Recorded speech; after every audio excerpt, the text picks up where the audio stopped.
샬롬 로중 읽어주는 지혜입니다. 오늘은 8월 12일 금요일 로중입니다. 주님께서 억눌린 사람을 위해 공의로 재판하시며 굶주린 사람에게 먹을 것을 주신다. 시편 146편 7절. 예수께서 빵 7개를 들어서 감사기도를 드리신 뒤에 떼어서 제자들에게 주시고 사람들에게 나누어 주게 하시니 제자들이 무리에게 나누어 주었다. 마가복음 8장 6절. 오늘도 빵을 잘 나누는 하루 되세요. 샬롬 하올람. 좋은 아침입니다. 오늘도 말씀과 기도로 하루를 여는 여러분의 삶을 축복합니다. 이번 한 주간은 참 이 중부지방에 안타까운 일들이 많았어요. 자동차가 침수된 그 피해 금액만 1,000억이 넘는다 그래요 지금.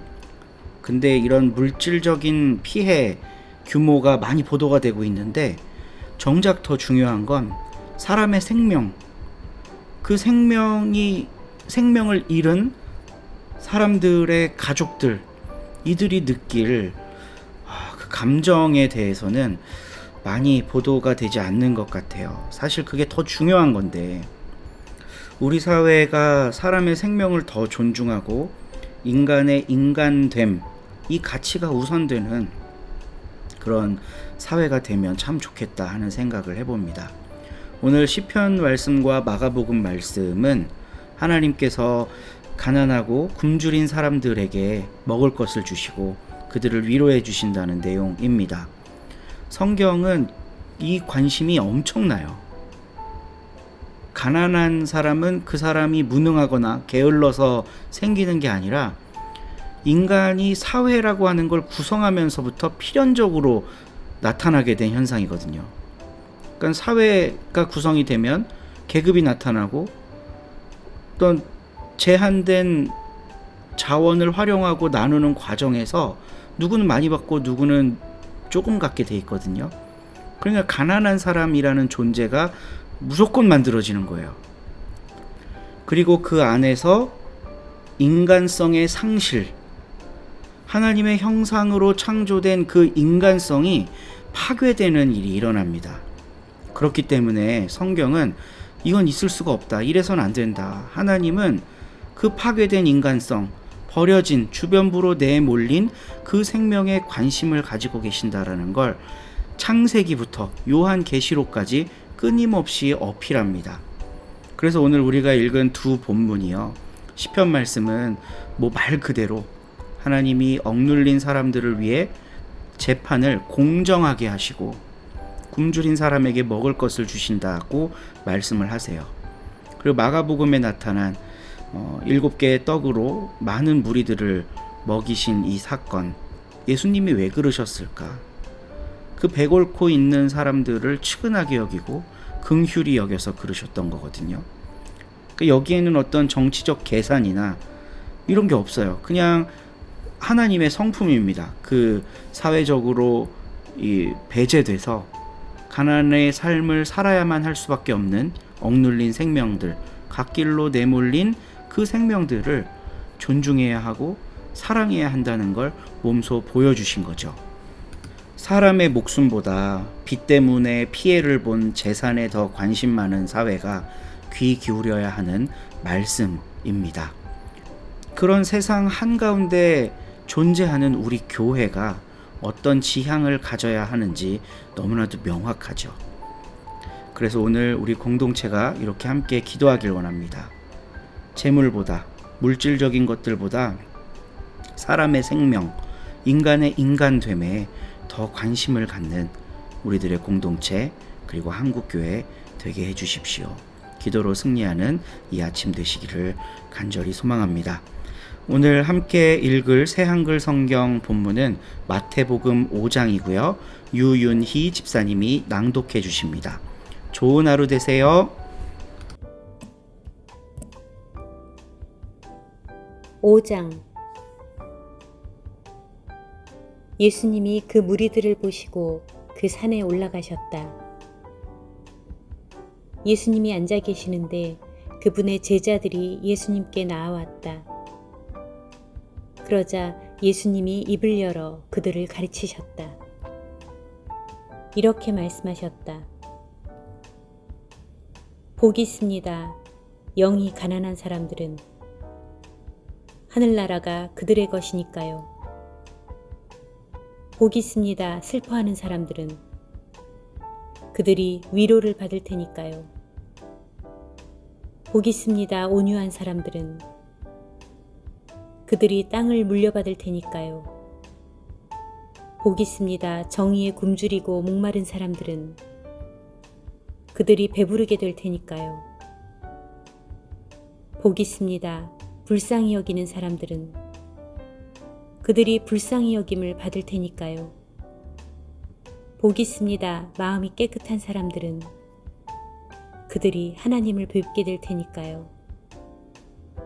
복이 있습니다. 평화를 일구는 사람들은 그들이 하나님의 아들딸이라 불릴 테니까요. 복이 있습니다. 정의 때문에 박해를 받아온 사람들은 하늘나라가 그들의 것이니까요. 복이 있습니다. 여러분은 사람들이 여러분을 비방할 때, 박해할 때, 여러분을 거슬러 거짓으로 온갖 악한 말을 할 때는요, 나 때문에 말이에요. 기뻐하고 크게 즐거워하세요. 여러분이 받을 보상이 하늘에서 크기 때문입니다. 여러분보다 앞서온 예언자들을 사람들이 그처럼 박해했거든요. 바로 여러분은 땅의 소금입니다. 소금이 그 맛을 잃어버리면 무슨 수로 짠맛을 되찾겠어요. 아무데도 더는 쓸모가 없어서 오직 밖에 버려져 사람들에게 마구 밟힐 뿐입니다. 바로 여러분은 세상의 빛입니다. 산 위에 자리한 도시는 감춰질 수 없습니다. 또 사람들은 등잔불을 밝혀서 그것을 바가지로 덮어두지 않습니다. 등잔대 위에 올려둡니다. 그러면 그것이 집에 있는 사람들 모두에게 빛을 비추어 줍니다. 이와 같이 여러분의 빛을 사람들 앞에 비추어 주어야 합니다. 그래야 사람들이 여러분의 선한 일들을 보고서 하늘에 계신 여러분의 아버지께 영광을 돌리게 될 것입니다. 내가 율법이나 예언자들을 없애버리려고 온 것이라고 생각하지 마세요. 없애버리려고 온 것이 아니라 이루려고 왔습니다. 아멘. 여러분에게 말합니다. 하늘과 땅이 사라지기까지는 점 하나, 획 하나도 율법에서 사라지는 일이 절대로 없을 것입니다. 모든 것이 이루어지기까지는요. 그러므로 이 계명들 가운데 가장 작은 것 하나라도 어기고 또 그렇게 사람들을 가르치는 사람이 있다고 합시다. 그런 사람은 누구든 하늘나라에서 가장 작은 사람이라 불릴 것입니다. 다른 한편 누구든 그대로 실행하고 가르치는 사람이 있다고 합시다. 이 사람이야말로 하늘나라에서 큰 사람이라 불릴 것입니다. 여러분에게 말합니다. 여러분의 의가 율법 학자들과 바리새파 사람들의 것보다 더 넘어서지 않으면 여러분은 절대로 하늘나라에 들어가지 못할 것입니다. 여러분은 들었습니다. 옛 조상들에게 말씀하시기를 사람을 죽이지 마라.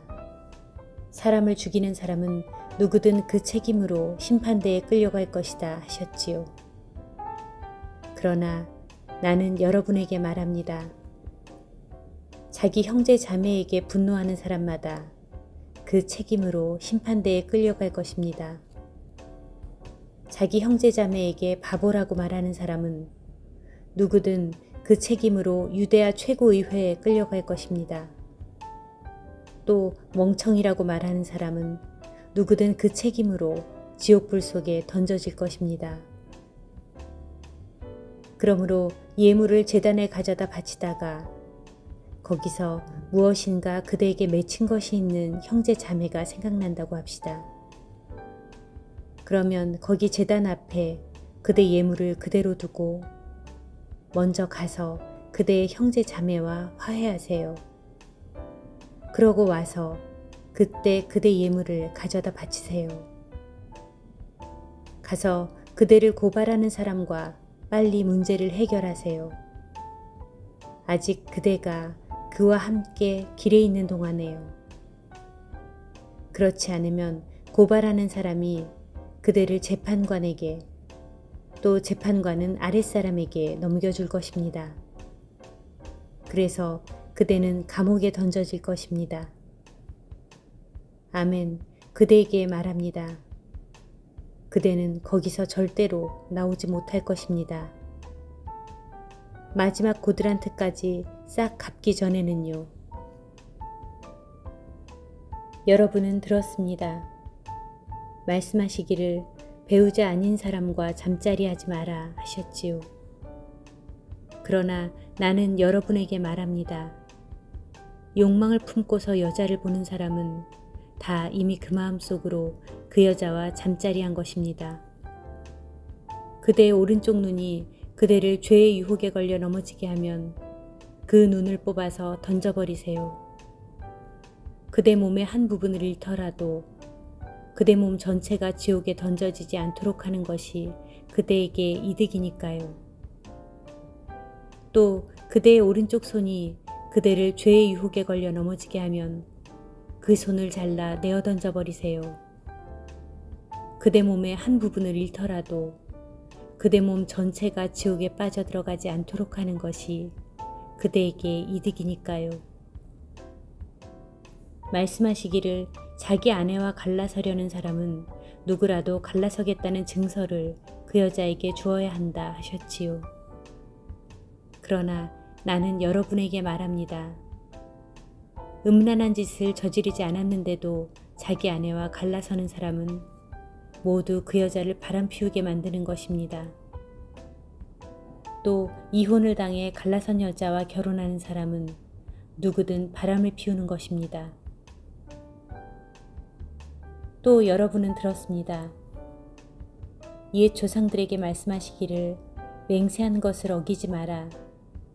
너는 주님 앞에서 한 맹세를 지켜야 한다 하셨지요.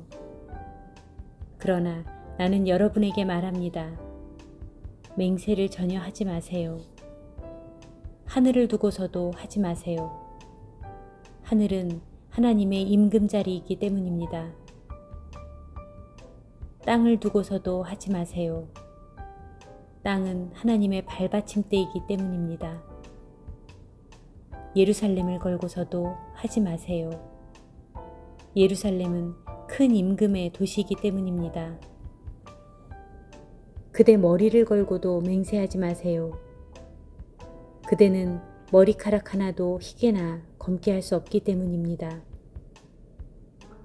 여러분의 말은 예 하든지 아니요 하든지 해야 합니다. 이것을 넘어서는 말은 악한 자에게서 오는 것입니다. 여러분은 들었습니다. 말씀하시기를 눈에는 눈, 또 이에는 이라고 하셨지요. 그러나 나는 여러분에게 말합니다. 악한 사람에게 맞서지 마세요. 오히려 그대의 오른쪽 뺨을 갈기는 사람, 그 사람에게 다른 쪽 뺨도 돌려대세요. 또 그대를 재판에 걸어 그대의 통옷을 가지려는 사람, 그 사람에게 겉옷도 가지게 하세요. 그대에게 우격다짐으로 1000걸음을 가게 하려는 사람, 그 사람과 함께 2000걸음을 가주세요. 그대에게 달라고 하는 사람에게 주세요. 또 그대한테 빌리고 싶어하는 사람에게 등을 돌리지 마세요.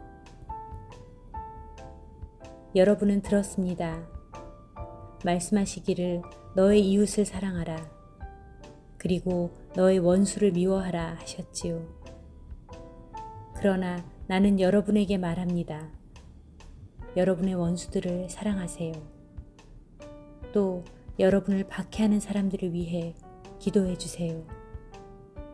그래야 하늘에 계신 여러분 아버지의 아들, 딸들이 될 것입니다. 아버지께서는 악한 사람들 위에도 선한 사람들 위에도 해가 떠오르게 하시고 올바른 사람들 위에도 올바르지 않은 사람들 위에도 비가 내리게 하시기 때문입니다. 여러분을 사랑하는 사람들을 여러분이 사랑한다면 무슨 보상이 있겠어요? 세금업자들도 그렇게 하지 않나요? 또 여러분의 형제 자매들에게만 여러분이 인사한다면 여러분이 더 하는 것이 무엇인가요? 다른 민족에 속한 사람들도 바로 그렇게 하지 않나요? 그러므로 완전하게 되세요.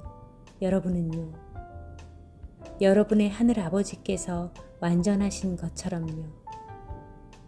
아멘.